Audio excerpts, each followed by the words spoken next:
Namaku Laras, usia 32 tahun. Aku ibu rumah tangga biasa yang menjalani hidup sederhana bersama suamiku, Arman. Kami menikah hampir 7 tahun, tinggal di sebuah kompleks kecil di pinggiran kota. Tidak mewah, tapi cukup nyaman. Halaman kecil, dengan bunga sepatu, teras mungil untuk sore-sore minum teh, dan dapur tempatku menyalurkan hobi memasak. Setiap pagi, aku bangun sebelum fajar, menyiapkan sarapan, menyetrika kemeja Arman, dan menyusun bekal makan siangnya. Itu sudah jadi rutinitas yang menenangkan. Aku suka saat melihat Arman duduk sambil membaca berita pagi sambil menyeruput kopi buatanku. Sayang, telurnya setengah matang. Ya, sudah, seperti biasa. Pinter banget istriku ini, katanya dengan senyum yang masih bisa membuat hatiku berdebar walau sudah 7 tahun bersama. Arman adalah suami yang tidak pernah meninggikan suara.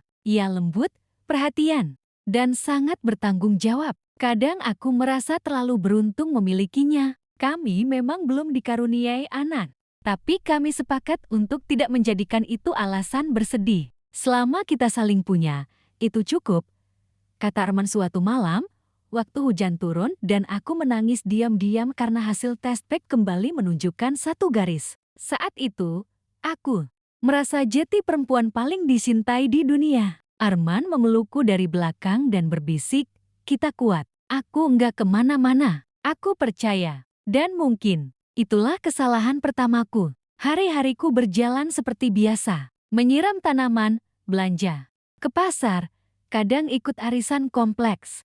Aku juga mulai belajar membuat kue-kue kecil untuk dijual online. Arman sangat mendukung. Ia bahkan membuatkan akun media sosial khusus untuk promosi kueku. Katanya, siapa tahu nanti usahaku bisa jadi besar. Kalau nanti kamu punya toko sendiri, aku yang jadi manajernya ya, katanya sambil tertawa. Aku membalas dengan mencubit pipinya, tapi jangan berhenti kerja duluan.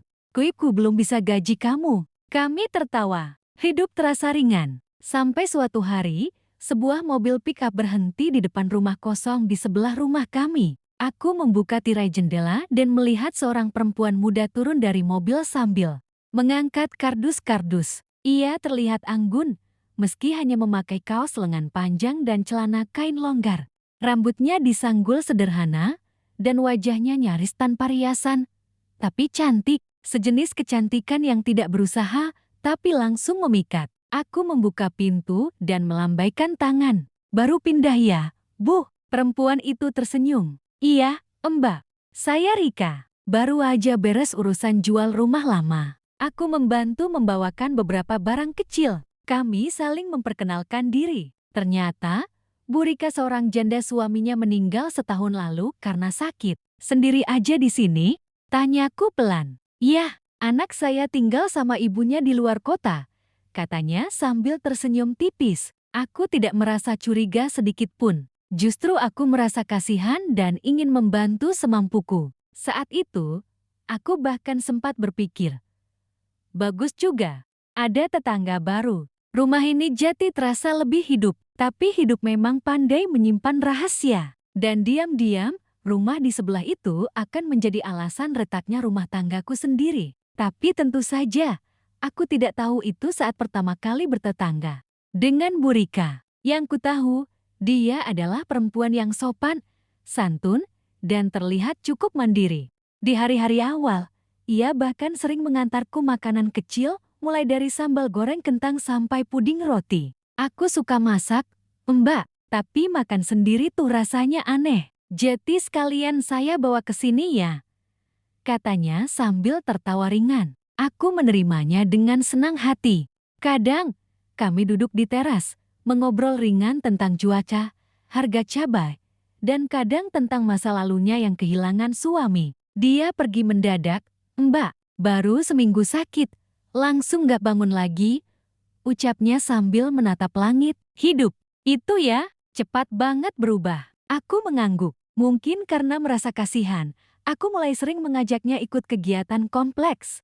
Aku mengenalkannya pada ibu-ibu arisan, dan bahkan pernah mengundangnya makan malam bersama aku dan Arman. Dan disitulah semuanya mulai terasa aneh. Malam itu, Burika datang dengan blus sederhana dan celana panjang. Tapi entah kenapa, Arman terlihat sedikit berbeda. Biasanya dia malas keluar kamar kalau ada tamu. Tapi malam itu dia duduk lama di ruang tamu. Ikut ngobrol, bahkan tertawa. "Aduh, Mas Arman ini lucu ya," kata Burika sambil menepuk ringan pahanya sendiri saat Arman melontarkan lelucon receh. Aku sempat melirik Arman, berharap dia menyadari bahwa itu agak berlebihan. Tapi dia malah menimpali, "Saya ini lucu kalau yang dengar memang ngerti komedi." Aku hanya tertawa kecil, mencoba mengabaikan kecanggungan yang tiba-tiba menyelinap di antara tawa mereka. Setelah Burika pulang, aku membereskan piring sambil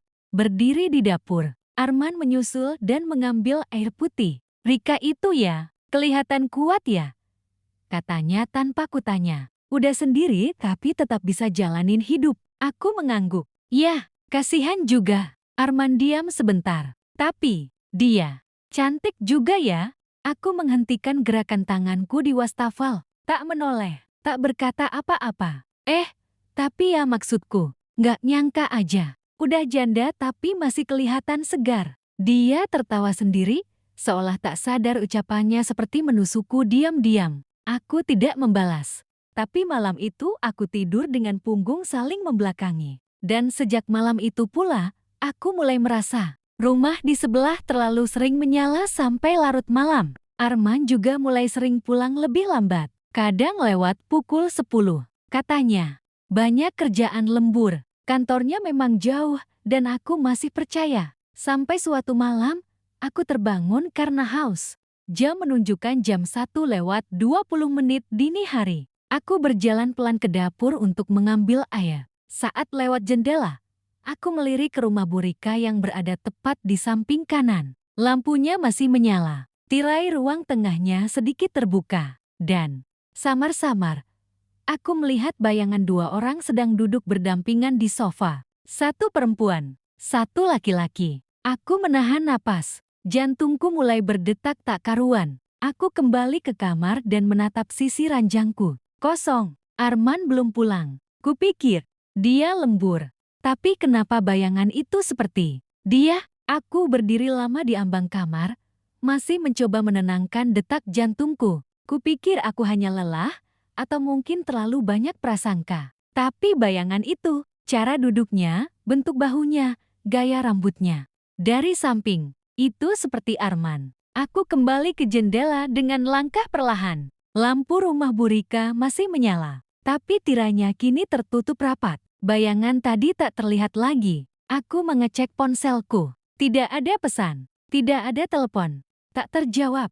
Sudah jam 1:32. Kupijit tombol kontak bernama suamiku. Suara sambungan terdengar 1 kali, 2 kali, lalu langsung masuk ke voicemail. Arman tidak pernah mematikan ponselnya. Tidak pernah, kecuali jika dia ingin tidak bisa dihubungi. Hatiku mulai dipenuhi kemungkinan-kemungkinan yang tidak pernah ingin kupikirkan. Tapi malam itu, aku tetap menunggunya. Jam 02:17, aku mendengar suara gerbang depan digeser pelan. Lalu langkah kaki yang terlalu hati-hati menyusuri teras. Pintu dibuka dengan kunci, lalu ditutup dengan sangat pelan. Seolah tidak ingin membangunkanku. Aku memejamkan mata pura-pura tidur. Tapi hatiku seperti menjerit keras. Arman masuk kamar, aroma parfum yang familiar langsung menyentuh hidungku. Tapi ada sesuatu yang berbeda. Biasanya Arman akan menyapa meski aku tidur. Malam ini, dia hanya berbaring dan diam. Kupikir aku bisa tenang besok pagi, menanyakan semuanya dengan kepala dingin. Tapi pagi itu, Arman bangun lebih dulu, bersiap lebih cepat dari biasanya. Saat aku keluar dari kamar, dia sudah mengenakan sepatu. "Sayang, aku duluan ya. Hari ini ada meeting pagi," katanya cepat. "Arman." Dia berhenti, tapi tak menatapku. "Aku semalam bangun jam 1. Kamu belum pulang." Dia menunduk, lalu menghela napas pelan. "Lembur, sampai larut. Nggak sempat kabarin." "Maaf, lembur di kantor?" tanyaku. "Atau di rumah Burika?" Pertanyaanku seperti petir di siang bolong. Arman menatapku untuk pertama kalinya pagi itu. Kaget, tapi hanya sebentar. Setelah itu, ia tertawa kecil tawa kaku yang tidak lucu. Kamu mulai berprasangka ya sekarang, nggak semua hal harus kamu cocok-cocokin. Laras, aku lihat bayangan dua orang duduk di sofa. Malam-malam, di rumah sebelah. Aku tahu bentuk bahumu, Man. Wajah Arman mengeras. Bayangan bisa menipu. Kamu jangan berlebihan. Dia membuka pintu, lalu keluar tanpa mencium keningku seperti biasanya. Pagi itu, matahari terasa terlalu silau, dan perasaan di hatiku terlalu sunyi. Siang harinya, aku mengirim pesan ke Arman. Boleh aku tahu kamu lembur di mana malam ini? Kantor atau sebelah rumah? Tidak dibalas. Sore harinya, aku menerima pesan dari Bu Rika. Mbak Laras, nanti sore bisa bantu lihat jemuran saya sebentar. Saya harus keluar bentar. Kunci pagar saya titip di bawah pot ya. Tanganku gemetar. Rumah itu, yang dulu terasa biasa saja, kini mulai menjelma jadi teka-teki gelap yang ingin kuteruskan sendiri jawabannya. Dan malam itu, aku mengambil keputusan besar. Jika Arman tak mau jujur, aku sendiri yang akan mencari tahu. Sore itu, saat langit mulai menggelap dan suara azan maghrib menggema di kejauhan, aku berdiri di depan pot bunga milik Bu Rika. Jantungku berdetak sangat kencang. Tanganku gemetar saat meraih kunci kecil yang diletakkan di bawah pot, seperti yang tertulis dalam pesannya tadi. Pikiranku bercabang. Ini bisa jadi hanya rasa cemburu yang tak berdasar. Tapi bisa juga, instingku selama ini benar. Aku melirik ke sekeliling. Kompleks perumahan cukup sepi sore itu. Sebagian besar penghuni sudah masuk rumah, menyiapkan makan malam. Tanpa banyak berpikir lagi, aku membuka pagar rumah Bu Rika dengan pelan dan masuk ke dalam halaman kecilnya. Jemuran memang ada, seperti yang dikatakannya. Tapi, itu hanya alibi kan? Aku berjalan ke teras. Pintu rumah itu tidak terkunci. Dan, tiba-tiba aku sadar pintu ini, rupanya tidak pernah benar-benar terkunci dari awal. Aku melangkah masuk dengan perlahan. Aroma lembut wangi ruangan menyeruak. Ada bau kayu manis yang bercampur parfum ruangan beraroma bunga. Rumah Bu Rika sangat rapi, bahkan lebih dari biasanya. Seperti sedang menanti tamu istimewa. Kakiku membawaku ke ruang tengah. Di sana, ada sofa abu-abu lembut yang familiar. Meja di depannya tertata 2 gelas masih basah. Dan di bawah meja, aku melihat sesuatu yang membuat nafasku tercekat. Kancing manset berwarna hitam. Benda kecil, tapi aku mengenalnya. Itu milik Arman. Kancing itu pernah lepas saat kami menghadiri acara kantor bersama, dan aku yang menjahitkannya kembali. Dengan benang putih yang sedikit kebesaran bekas jahitanku masih ada di sana. Tanganku mulai berkeringat.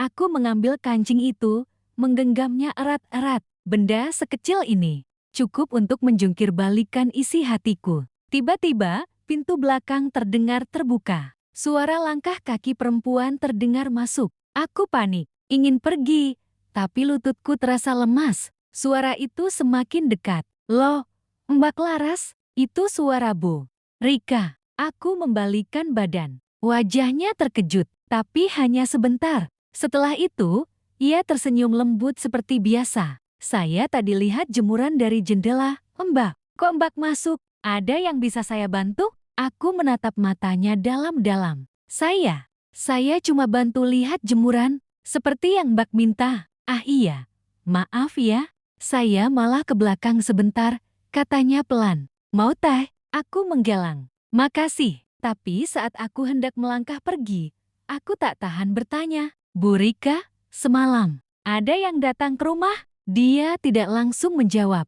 Ia hanya membalikan tubuh, berjalan menuju dapur. Tukang servis dispenser. Air panasnya bocor, katanya santai. Tapi kenapa ya, Mbak? Aku memandang kancing di tanganku. Aku tidak menunjukkannya. Belum, tidak apa-apa. Jawabku lirih. Cuma penasaran. Aku keluar dari rumah itu sambil menggenggam erat kancing mansat Arman. Hari itu, aku tidak menangis, tidak juga marah. Aku hanya duduk di teras rumahku sendiri dan diam. Satu pertanyaan berputar terus di benakku.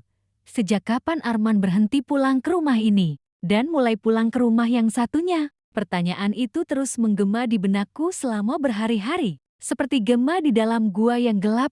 Tak ada jawabannya, hanya pantulan keraguan yang menyiksa. Hari-hari berikutnya, Arman tetap bersikap seperti biasa, seolah tidak ada yang berubah. Ia masih sarapan buatan tanganku, masih berpamitan setiap pagi dengan senyuman kecil.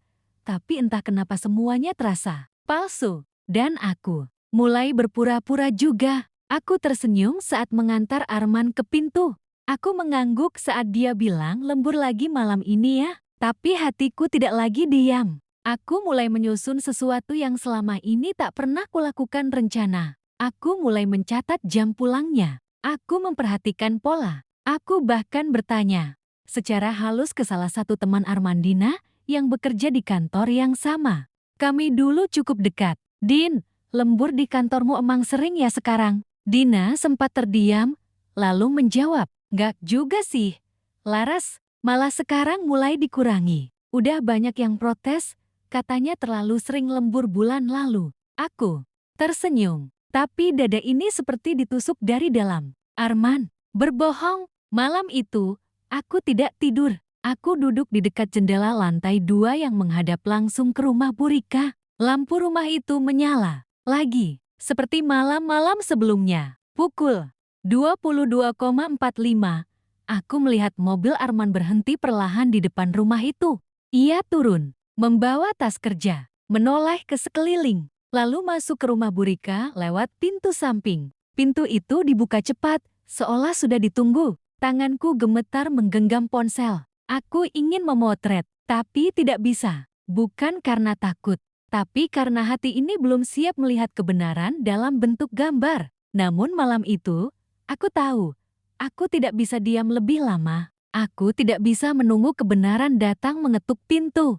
Aku harus menggali sendiri. Keesokan harinya, aku berpura-pura mengantar kue ke rumah Bu Rika. Dengan senyum manis seperti biasa, aku berkata, "Ada brownies kukus nih, buat Bu Rika." "Wah, terima kasih, Mbak Laras." "Wah, saya jadi merasa dimanja." "Terus," katanya sambil tertawa kecil. Aku memandang ke arah ruang tengahnya. Sofa itu masih di tempat yang sama. Meja kecil di depannya sudah berganti taplak baru, dan di atasnya, aku melihat mug berwarna hitam. Mug yang persis seperti yang kubelikan untuk Arman saat ulang tahun pernikahan kami keempat. Di bagian bawah mug itu, aku masih ingat ada tulisan kecil, "Untuk suami terbaik di dunia, dari istrimu yang paling percaya." Tanganku mengepal, dan dalam hati, aku berbisik, percayaanku dulu tak bersyarat, tapi mulai sekarang, cintaku harus berpijak pada bukti. Malam itu, aku menghubungi seseorang yang dulu pernah membantu mendiang ayahku saat mencari dokumen penting Pak Bayu, pensiunan satpam yang kini bekerja lepas sebagai tukang pemantau CCTV dan pasang kamera tersembunyi. Kupastikan suara di telepon terdengar tegas, "Pak, saya butuh bantuan. Tapi ini rahasia." Dan untuk pertama kalinya dalam hidupku sebagai istri, aku mulai menyelidiki suamiku sendiri. Itu kalimat yang tak pernah kubayangkan akan kuucapkan dalam hidupku. Aku, Laras, perempuan yang dulu begitu percaya, begitu yakin, begitu setia, kini harus diam-diam merekam suaminya sendiri karena satu hal yang menyakitkan. Cintaku mulai diragukan oleh orang yang dulu bersumpah akan menjaganya. Pak Bayu datang malam itu, mengenakan topi dan jaket lusuh seperti biasanya.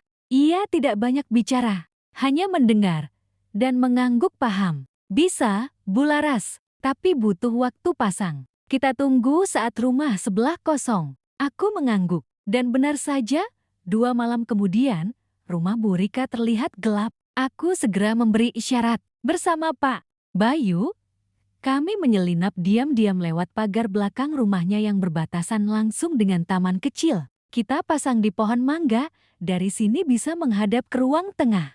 "Jaraknya cukup," kata Pak Bayu sambil merangkak ke semak-semak. Ia memasang kamera kecil seukuran koin 500 perak, hampir tak terlihat di antara dedaunan. "Rekaman langsung bisa ditonton lewat TV ini. Nanti saya ajari cara aksesnya." Aku hanya mengangguk, tak bisa berkata apa-apa. Separuh hatiku ingin kamera itu rusak saja, tapi separuh lainnya ingin tahu sejelas-jelasnya. Malam berikutnya, Aku duduk sendiri di kamar. Lampu dimatikan. Ponsel di tangan. Jari-jariku bergetar saat membuka aplikasi pemantau kamera yang diberikan Pak Bayu. Tayangan langsung dari kamera mulai bergerak. Awalnya kosong, gelap, tak ada siapa-siapa. Hingga jam 22:39, pintu ruang tengah rumah Bu Rika terbuka. Ia muncul, mengenakan daster merah muda, rambut dikunci rapi. Ia duduk di sofa, dan tak lama kemudian, pintu samping terbuka. Seorang pria masuk, tinggi, bahunya bidang, membawa tas kerja. Arman, aku menahan napas. Mereka tidak berciuman, tidak bersentuhan, tapi cara mereka saling memandang sudah cukup menyakitkan. Mereka bicara, aku tak bisa mendengar suara, hanya bisa melihat gerak bibir dan bahasa tubuh mereka. Tapi satu gerakan membuat tubuhku terasa lemas. Arman memegang mug hitam itu dan tersenyum. Mug yang dulu kubelikan. Senyum yang dulu hanya untukku. Lalu, ia duduk di sebelah Bu Rika. Dekat, terlalu dekat. Aku menutup ponsel. Tak sanggup menonton lebih jauh. Air mataku tumpah. Tapi bukan hanya karena sedih. Bukan hanya karena cemburu. Tapi karena akhirnya aku punya bukti. Keesokan harinya, aku tidak langsung menghadapinya. Aku tetap memasak sarapan seperti biasa. Tetap menyapa seperti biasa. Tapi di dalam hatiku, aku sudah bukan perempuan yang sama. Kini aku tahu satu hal pasti, aku harus memilih. Bertahan dalam kebohongan. Atau menyelamatkan diriku dari luka yang lebih dalam. Dan aku memilih mengambil kembali hidupku sebelum semuanya terlambat. Itulah satu-satunya pilihan yang tersisa saat kepercayaan yang kubangun bertahun-tahun akhirnya runtuh hanya dalam beberapa detik rekaman dari kamera kecil yang menayangkan kenyataan terlalu besar untuk ditelan. Tapi aku bukan perempuan yang mudah meluap. Tidak kali ini. Aku tahu, untuk melepaskan diri dari luka ini, aku harus menghadapinya. Bukan dengan teriakan, bukan dengan air mata di hadapannya, tapi dengan ketenangan yang bisa membuatnya tahu. Aku bukan perempuan lemah yang bisa terus dibohongi. Hari itu, aku menyiapkan makan malam seperti biasa. Tumis kangkung kesukaannya, ayam goreng kecap, dan sambal tomat yang selalu ia puji-puji. Semuanya kutata rapi di meja makan. Lilin aroma terapi kuletakkan di tengah meja. Arman pulang jam 20:30. Kali ini lebih awal dari biasanya. Aromanya enak banget, sayang. Katanya sambil duduk. Kamu masak lengkap? Aku tersenyum. Iya, aku cuma pengen makan malam berdua, seperti dulu. Kami makan dalam diam beberapa menit. Lalu aku menyeka mulutku dan menatapnya dalam-dalam. Man, kamu sayang aku? Pertanyaanku membuatnya berhenti mengunyah. Loh, pertanyaan macam apa itu? Jawabnya sambil tertawa gugup. Tentu saja sayang. Masih sayang, meskipun kamu lebih nyaman duduk di sofa rumah sebelah. Arman membeku. Sendoknya diletakkan perlahan. Laras, kamu ngomong apa? Aku menarik napas. Lalu kuletakkan ponsel di atas meja. Kuputar rekaman video itu. Tayangan langsung dari malam sebelumnya. Detik demi detik. Wajahnya, wajah Bu Rika. Mug hitam itu. Semuanya tak terbantahkan. Wajah Arman pucat. Kamu ngintipin aku. Aku menahan air mata yang nyaris pecah. Tapi suaraku tetap datar. Aku cuma menjemput kejujuran yang kamu simpan rapat-rapat. Ia membungkuk, memijat keningnya, lalu menarik napas dalam. Lar, ini nggak seperti yang kamu pikir. Aku tertawa pelan. Jangan bilang kalian cuma teman. Rika, dia cuma tempat aku istirahat sejenak. Aku capek, Lar. Di rumah, kamu terlalu fokus sama pekerjaan kecil, sama dagangan kui, sama semua hal yang gak aku pahami. Aku butuh tempat untuk bicara. Kata-katanya bagai peluru diam-diam. Seolah aku penyebab semuanya. Seolah aku yang menjauh, bukan dia yang bersembunyi. Aku gak marah, kataku pelan. Aku cuma kecewa. Karena ternyata semua cinta yang kuberi tetap tidak cukup buat kamu. Ia diam, tidak menyangkal, tidak membela diri. Dan di titik itu, aku tahu tidak ada yang bisa diselamatkan malam ini. Aku berdiri, mengambil piringku, dan melangkah ke dapur. Mulai besok, Man, kamu nggak perlu lagi pura-pura lembur. Aku akan mengurus semuanya. Aku akan siapkan diriku untuk pergi. Arman memanggil namaku, tapi aku tidak menoleh. Aku tahu, malam itu aku bukan lagi Laras yang dulu. Aku bukan istri yang menunggu pintu dibuka tengah malam. Aku adalah perempuan yang memilih pergi sebelum cintanya habis seluruhnya. Tapi memilih pergi bukan berarti mudah. Malam itu, aku duduk sendiri di kamar, mengemasi perlahan-lahan isi lemari. Bukan dengan amarah, tapi dengan luka yang membeku dalam diam. Baju demi baju kulipat dengan tangan gemetar. Sebagian masih wangi pelembut yang biasa kupakai. Aroma rumah, aroma kenangan. Arman tak mengetuk pintu kamar, tidak mencoba menghentikanku. Mungkin karena dia tahu semua sudah terlambat. Keesokan harinya, aku pergi ke rumah ibu. Tidak dengan koper besar atau armata yang tumpah-tumpah. Hanya dengan satu ransel dan satu keputusan. Aku harus sembuh. Ibu menyambutku dengan pelukan panjang. Ia tidak bertanya apa-apa, tapi tatapannya cukup tahu. Kalau kamu capek, pulang ke sini, katanya lirih. Aku mengangguk. Aku capek, Bu. Tapi aku nggak kalah. Hari-hari berikutnya, aku seperti menghidupkan kembali diriku yang dulu hilang. Aku mulai kembali membuat kue, tapi kali ini lebih serius. Aku membuka pesanan online dan tak kusangka responsnya membludak. Orang-orang menyukai rasanya, dan perlahan-lahan aku merasa berharga lagi. Bukan sebagai istri seseorang, tapi sebagai aku. Namun luka itu belum sembuh sepenuhnya. Kadang, saat malam turun, aku masih teringat meja makan itu, tatapan kosong Arman, dan kata-kata yang menusuk. Aku capek, Laras, seolah lelahnya lebih penting dari cintaku. Di sisi lain, Arman mulai mengirim pesan-pesan pendek. Kamu baik-baik aja? Maaf, aku bingung. Aku kangen kamu. Tapi aku tak membalas satupun. Hingga suatu sore, aku menerima kabar dari tetangga lama lewat grup arisan. Bu Rika mendadak pergi dari rumahnya. Katanya keluar kota. Rumahnya kosong sekarang. Aku membaca ulang pesan itu berulang kali. Pergi, aku.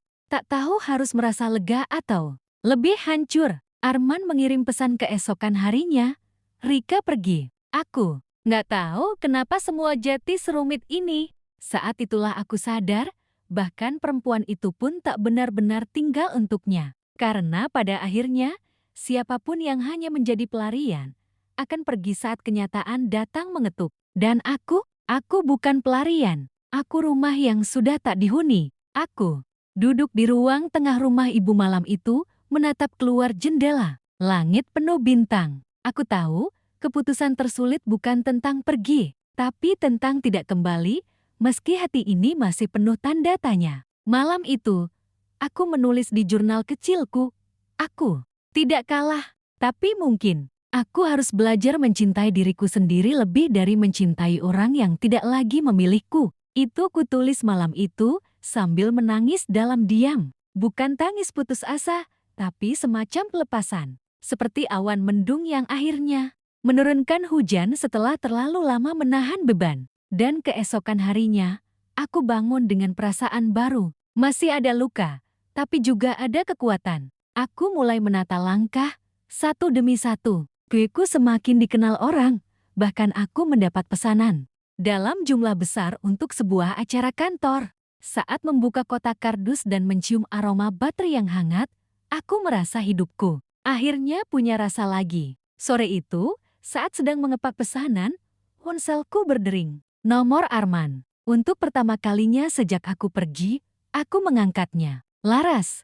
Suara itu lirih, ragu. Seperti orang yang tersesat dan baru sadar bahwa ia meninggalkan tempat paling aman. Ada apa, Man? Tanyaku singkat. Aku mau ketemu. Sekali aja. Aku tahu aku nggak pantas minta apa-apa. Tapi aku cuma pengen bicara. Langsung, bukan lewat pesan. Aku terdiam. Tapi anehnya, hatiku tidak lagi bergetar. Tidak marah, tidak gemetar. Hanya tenang. Seperti sungai yang airnya sudah surut setelah banjir. Besok jam 3. Di taman dekat rumah ibu. Jawabku pelan. Keesokan harinya, kami bertemu. Arman datang dengan wajah lelah. Bukan lelah karena kerjaan, tapi lelah karena kehilangan arah. Terima kasih udah mau ketemu, katanya sambil duduk di bangku taman. Aku mengangguk. Aku nggak akan bilang aku benar. Aku juga nggak akan bilang aku masih layak kamu maafkan, katanya pelan. Aku cuma pengen kamu tahu, sejak kamu pergi, aku baru sadar betapa kosongnya rumah itu. Aku menatapnya lama. Man, kamu bilang aku terlalu sibuk dengan hal-hal kecil, tapi kamu lupa. Aku melakukan semua itu karena aku nggak mau hidup kita terasa hampa. Aku isi kekosongan kita dengan hal-hal sederhana. Tapi kamu memilih mengisinya dengan seseorang yang bukan aku. Arman menunduk. Wajahnya kusut, seperti lelaki yang baru saja kehilangan tempat pulang. Aku minta maaf, Laras, dari lubuk hati yang paling dalam. Aku menarik napas, lalu menghela pelan. Aku tahu kamu menyesal, tapi penyesalan itu tidak bisa membalikan waktu. Tidak bisa menghapus malam-malam saat aku duduk sendiri sambil bertanya, aku kurang apa? Ia menunduk lebih dalam, dan aku juga tahu, aku nggak akan pernah bisa mencintaimu dengan ketenangan yang sama lagi. Arman menatapku, wajahnya nyaris patah, tapi aku hanya tersenyum. Bukan senyum kemenangan, tapi senyum melepaskan. Terima kasih karena pernah mencintaiku, dan terima kasih karena telah mengajariku cara berdiri sendiri. Aku berdiri, melangkah pelan, dan saat aku menoleh ke belakang, Arman masih duduk di bangku yang sama. Tapi aku tahu, aku tidak akan kembali ke sana. Aku sudah menemukan jalanku sendiri, tapi utuh. Hari-hari setelah pertemuan terakhir dengan Arman terasa berbeda. Bukan lagi hari-hari penuh harapan ia akan berubah, atau harapan ia akan kembali. Justru karena aku sudah tak lagi berharap apa-apa, aku merasa bebas. Aku mulai menikmati hal-hal kecil, membuat kue sambil menyetel musik klasik, bercanda dengan tetangga baru di pasar, dan menata ruang kerjaku sendiri di sudut rumah ibu. Sudut itu awalnya tempat menyimpan barang-barang tak terpakai. Tapi kini jadi ruang kecil yang penuh cahaya pagi dan aroma vanila dari loyang yang baru keluar dari oven. Suatu hari, aku diundang untuk membuka stand kue di sebuah acara pameran UMKM di pusat kota. Aku hampir menolak karena gugup, tapi ibu menatapku dan berkata, Laras, mungkin ini pintu yang lain. Pintu yang kamu buka sendiri. Aku mengangguk, dan aku datang. Standku sederhana, tapi antusiasme pengunjung luar biasa. Mereka mencicipi, memuji, memesan. Bahkan ada satu pengunjung yang datang kembali 3 kali hanya untuk membeli kue bolu pisangku. Rasanya kayak dibikinin ibu, katanya. Tapi ada sentuhan lembut yang gak bisa dijelasin. Rasanya kayak pulang. Kata-kata itu membuatku terdiam lama. Puluhan orang mencicipi kuiku hari itu. Tapi hanya satu kalimat itu yang menggema hingga malam.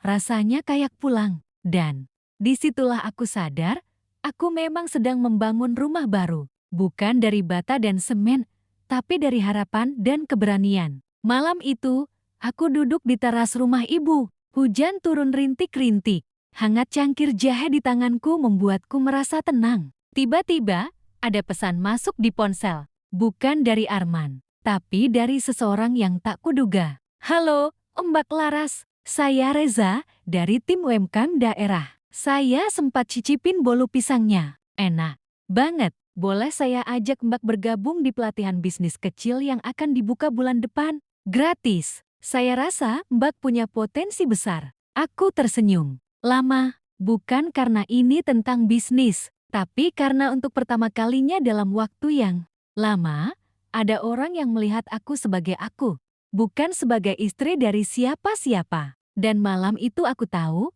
tanpa disadari, aku sedang menulis bab baru dalam hidupku. Bab yang tidak lagi diawali dengan pertanyaan, mengapa aku tidak cukup? Tapi dengan keyakinan, aku cukup, selalu cukup. Hanya saja aku pernah salah memberi seluruhnya kepada orang yang tak tahu cara menjaga.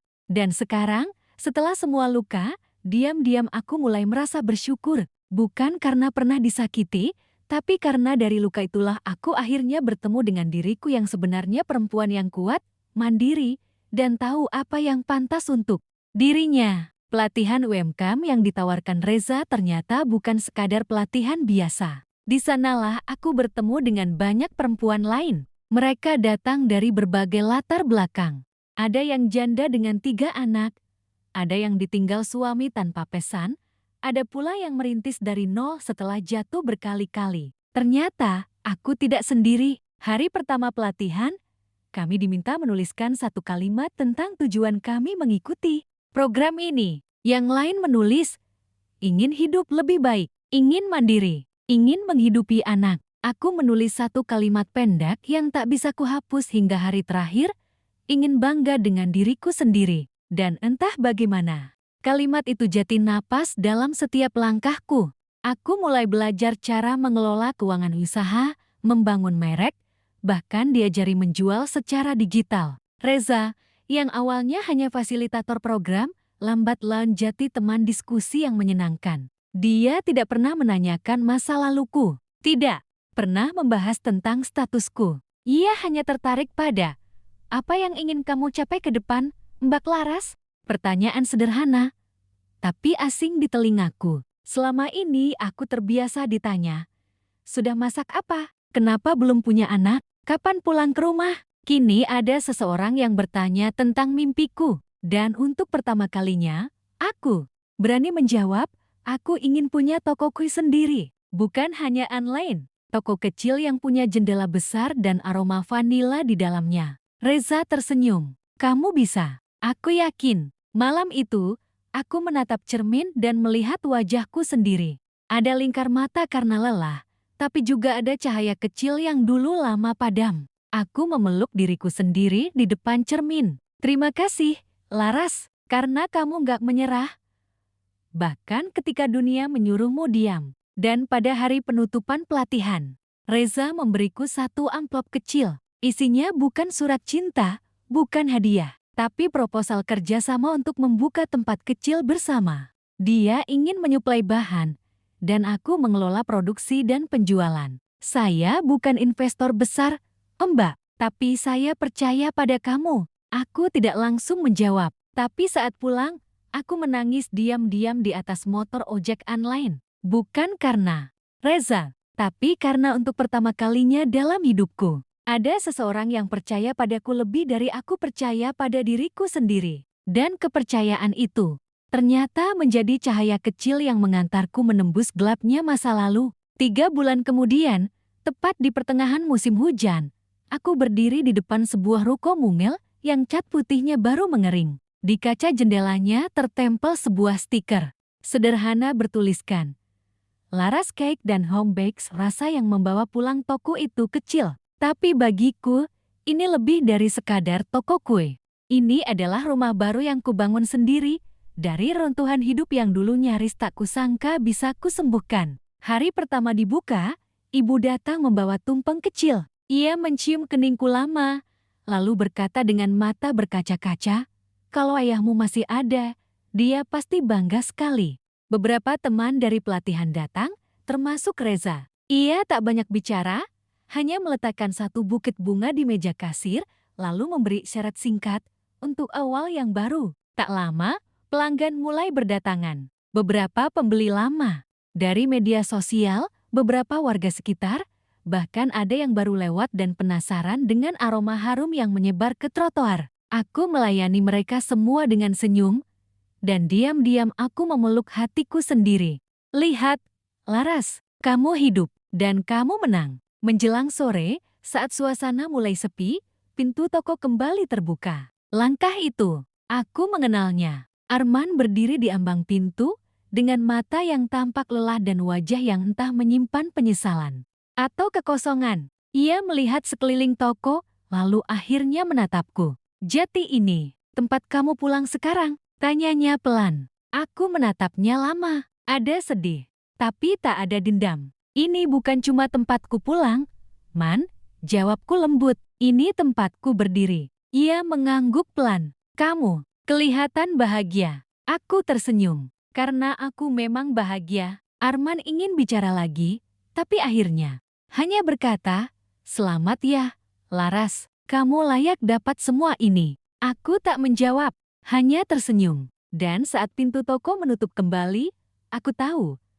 Itu bukan hanya pintu toko yang tertutup, itu adalah pintu masa lalu yang akhirnya benar-benar kututup. Aku menatap ke jendela. Matahari sore menyinari loyang berisi bolu pisang yang baru matang. Harumnya memenuhi ruangan. Seorang anak kecil masuk bersama ibunya. Ia menunjuk ke etalase sambil berkata, "Ibu, yang ini ya, yang kayak rasa rumah." Aku menahan air mata, tapi kali ini bukan karena luka, melainkan karena syukur. Karena ternyata, meski pernah dipatahkan, aku bisa tumbuh lagi. Meski pernah ditinggalkan, aku tetap menemukan jalanku. Dan karena akhirnya aku tahu, aku tidak butuh seseorang untuk membuatku utuh. Aku hanya perlu mencintai diriku sepenuhnya.